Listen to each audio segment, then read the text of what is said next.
विशाल हमारे सहयोगी हमारे साथ जुड़ गए हैं। विशाल, यूपी में कहां कहां छापेमारी हो रही है?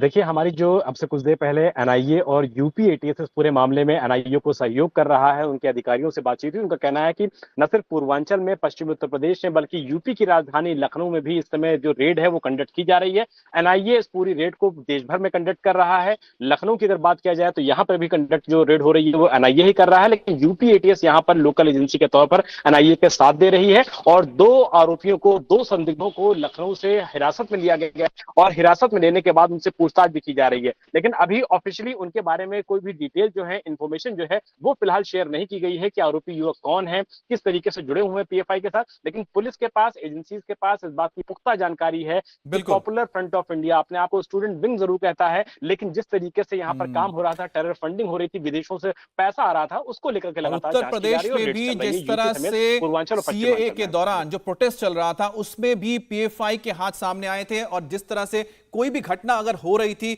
चाहे वो उत्तर प्रदेश में छोटी मोटी घटना होती थी, किस तरह से पीएफआई के लोग उसमें इन्वॉल्व होते थे, उसको बड़ा चढ़ाकर यहां पर अस्थिरता पैदा करने की कोशिश कर रहे थे, वो भी पुलिस के हाथ लगी थी। वजह है कि उत्तर प्रदेश में भी अब नजर है। लेकिन देखिए कहां कहां पर हो रहा है। केरल, तमिलनाडु, कर्नाटक, तेलंगाना, ये 4 राज्य साउथ के हो गए। इसके अलावा राजस्थान उत्तर में हो गया, वेस्ट में हो गया।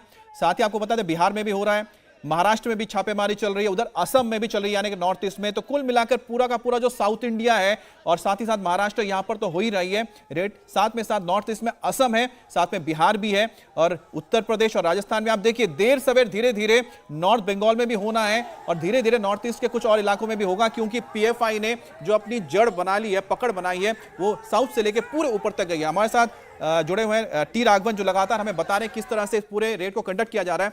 राघवन, बहुत सिंपल सी चीज है, लोग देख के सोच रहे हैं कि अचानक इस वक्त क्यों, इंडिया सरकार के दौरान क्यों यहां पर छापेमारी हो रही है। लेकिन आपको बता दें कि आप भी जानते हैं 2012 में ही जब मनमोहन सिंह प्राइम मिनिस्टर थे, यूपी की सरकार थी, उस दौरान ही एनआईए ने कह दिया था कि देश में जो गतिविधियां चल रही हैं उसमें पॉपुलर फ्रंट ऑफ इंडिया का हाथ है। तब से उन पर नजर रखी जा रही थी, लेकिन एक्शन और जो सबूत जुटाने में इतना वक्त लगा कि आज जाकर उसको जमीन पर उतारा गया है। यही फैक्ट है।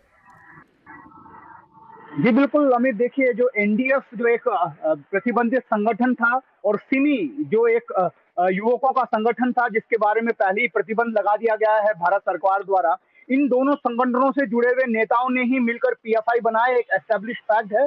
और केरल हाईकोर्ट ने भी इस बात की तस्दीक पहले की हुई है। इसी वजह से लगातार इस बात की आशंकाएं जताई जा रही थी कि जब ये पीएफआई एज ऑर्गेनाइजेशन जब विस्तार लेगा तो जरूर इसकी जो सम्मिलितता है वो पाई जाएगी। और ऐसा ही पिछले कुछ महीनों के जितने भी घटनाक्रम देश में लगातार जहां जहां पर एनआईए की जांच चल रही है, ये चीजें एस्टेब्लिश हो रही हैं, फैक्ट्स भी सामने आ रहे हैं। और अभी सबसे बड़ी बात जो पता चल रही है एनआईए के सोर्सेस के मुताबिक कि जो विदेशों से एक बहुत बड़ी राशि जो पीएफआई को चंदे के रूप में मिली, उसका इस्तेमाल आतंकी गतिविधियों के लिए पूरे देश में किया जा रहा है। और यही वजह है कि एक साथ सभी पदाधिकारियों के घरों पर और जितने भी जिला स्तर से लेकर राज्य के मुख्यालय हैं पीएफआई के, सब जगह एक साथ रेड की जा रही है। हम आपको ये भी बता दें कि जो पदाधिकारी अभी कस्टडी में लिए गए हैं एनआईए के, वो लगातार इस बात को कह रहे हैं कि ये राजनीतिक द्वेष से भरा हुआ एक मामला है। और इसी वजह से हम देख रहे हैं कि जहां जहां पर भी रेड्स हो रही है, पीएफआई के समर्थक वहां पर जुट रहे हैं और विरोध प्रदर्शन कर रहे हैं।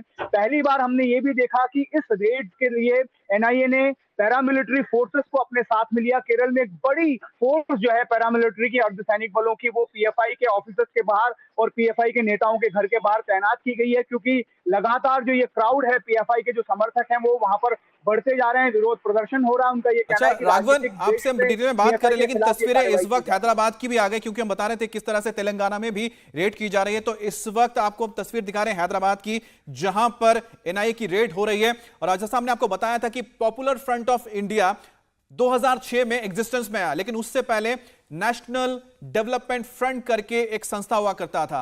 उसको जब बैन कर दिया गया, उसके बाद इसने अपने आप को पॉपुलर फ्रंट ऑफ इंडिया के तौर पर लेकर आया, और उसमें बहुत सारे रेडिकल ग्रुप्स जुड़ते गए। लेकिन फिलहाल आप जो तस्वीर देख रहे हैं हैदराबाद में इसलिए देख रहे हैं क्योंकि तेलंगाना में ही यहां पर एक कराटे ट्रेनर पकड़ा गया था, और जिससे यह षड्यंत्र खुला था किस तरह से उन लोगों को आतंकी ट्रेनिंग दे रहा था। राघवन, ये यहां पर हम दिखा रहे हैं तस्वीरें हैदराबाद की, जहां पर दफ्तर सील कर दिया गया है, इस पर जरा बताइए डिटेल। जी बिल्कुल, अभी 2 दिन पहले ही पीएफआई के जो स्टेट प्रेसिडेंट हैं तेलंगाना के, उन्होंने एक प्रेस कॉन्फ्रेंस कर ये कहा था कि जो एनआईए की रेड्स तेलंगाना में और आंध्र प्रदेश के 9 जगहों पर हुई थी वो फेक है, उसमें कोई सब्सटेंस नहीं है, राजनीतिक द्वेष से प्रेरित है। लेकिन अभी हम देख रहे हैं कि जिस तरह का मैसिव क्रैकडाउन हुआ है, उसके बाद हैदराबाद में पीएफआई के दफ्तर को सील कर दिया गया है। तेलंगाना के पीएफआई के जो प्रेसिडेंट हैं उन्हें कस्टडी में ले लिया है। तेलंगाना की बात कर ले तो पहली बार, क्योंकि साउथ में पीएफआई का प्रेजेंस बहुत ज्यादा है, जो उसका पॉलिटिकल ऑर्गेनाइजेशन है एसडीपीआई, जो स्टूडेंट विंग है CFI campus front of India, जिसका नाम हिजाब प्रकरण में सामने आया था, हमें तो आपको याद होगा। यहाँ पर प्रेजेंस बहुत तगड़ा है, लेकिन एक्टिविटीज उतनी ज्यादा देखने को नहीं मिल रही थी। नॉर्थ में एक्टिविटीज बहुत ज्यादा मिल रही थी और वहां से क्रैकडाउन भी हो रहे थे। लेकिन पहली बार हमने देखा कि तेलंगाना के निजामाबाद में अब्दुल कादर नाम के एक कराटे इंस्ट्रक्टर के रूप में वहां पर निजामाबाद पुलिस ने अरेस्ट किया था, जिसके बाद ये केस एनआईए को चला गया अगस्त के आखिरी महीने में, और आखिरी सप्ताह में, माफ कीजिएगा। उसके बाद हमने देखा कि बहुत बड़ी मैसिव रेड हुई थी और ये पता चला था,